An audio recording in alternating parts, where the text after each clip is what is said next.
नमस्कार सांग मैंने जय जगन्नाथ। चलते आज टी आम चना मसला बनैबा। फास्ट टे जीरा देदेबा, तापर कंचा लंका, तापर से अदा पेस्ट देदेबा। अदा पेस्ट देकी टी कषा कषला आम टमाटो देदेबा। टमाटो को टिके आम सीझीगला जाए कषा कषला आम धनिया पाउडर दबा।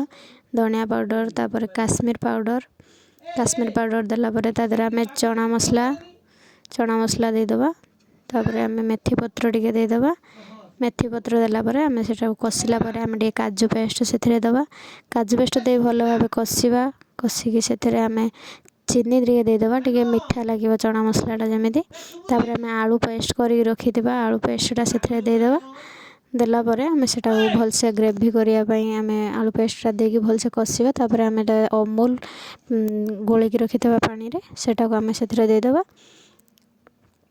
देलापर भल भाव कषिकी मसला आम रेडी करदे। तापर टे पनीर आम भाजिकी से पकईदेबा। पनीर देखो काटी देकी रेडी करदे पूरा मसला रेडी होगला। मसला रेडी होगला आम से बड़ जगह गोटे ढाली देलु। ढाली देकी अब चना जो सीझा हो रही है सेटा आम से ढाल देलु। ढाल देकी भल भाव कषिदेलु।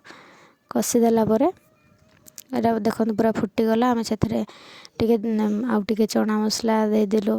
गुआ घी टे पकईदेलु। तापर मसला पूरा रेडी, चना मसला पूरा रेडी है। आम से लास्ट रे टे धनिया पत्र गार्निश करदेला। चना मसला रेडी होगला।